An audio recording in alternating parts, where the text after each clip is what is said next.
आपने बोला कि आप बहुत छोटी एज से लोगों को शांति का संदेश देने, आपको कब एहसास हुआ उस छोटी सी एज में, अगर आपको याद हो, कि मैं यही करूँगा?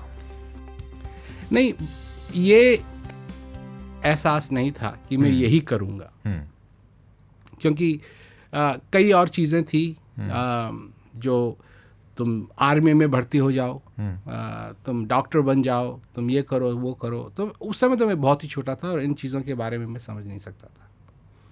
परंतु मेरे पिताजी जब सुनाते थे कि भाई जो शांति है वो तुम्हारे अंदर है, तो मेरे को ये ख्याल ज़रूर आता था कि मेरे अंदर क्या है, क्या चीज़ है। एक दिन जो देहरादून में हमारी कोठी थी, घर था, एक दिन मैं बाहर गया तो ओस पड़ी हुई थी और सवेरे का समय था और सूरज चमक रहा था और जहाँ देखो ऐसा लग रहा था जैसे हीरे हों। बहुत ही सुंदर वातावरण था।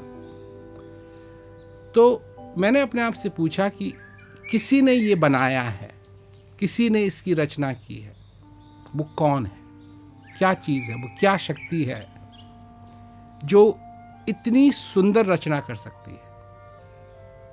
और उसी शक्ति ने मेरे को भी बनाया है, और वो कहाँ है, कौन है, कैसी है। तो उस दिन आप समझिए कि मेरे लिए बहुत कुछ बदल गया, क्योंकि इतना सुंदर दृश्य था और मैं बहुत छोटा था उस समय, और मैं खड़ा का खड़ा ही रह गया कि बाप रे बाप, कैसे हो गया ये, क्या है। और मेरे को मालूम था कि ये हमेशा नहीं होता है और कुछ ही घंटे बाद ये चले जाएगा सब कुछ।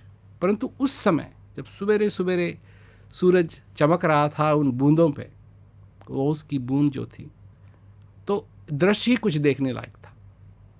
तो कई बार हम भी देखते हैं, अच्छे अच्छे दृश्यों को देखते हैं, पर हम ये नहीं सोचते हैं कई बार कि ये जो बनाया है किसने बनाया है, कौन सी शक्ति है जिसने ये बनाया है। इतना सुंदर मनुष्य नहीं बना सकता है।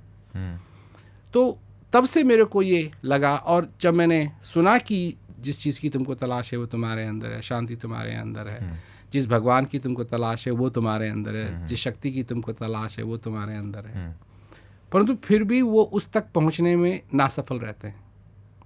क्यों? क्योंकि बाहर इतना उनको अट्रैक्शन है, मेरे को ये बनना है, मेरे को ये करना है, मेरे को ये करना है, मेरे को ये करना है। अब बात है कि मैं एक बात कहता हूँ कि दो दीवारें हैं, एक दीवार से आप अंदर आए और एक दिन आपको दूसरी दीवार तक जाना है, और जब दूसरी दीवार पे पहुंचेंगे आप तो आप गए, फिर वापस नहीं आएंगे, फिर वापस नहीं आएंगे। तो इन दो दीवारों के बीच में सारा शो है, आपका शो है, आपकी ज़िंदगी है।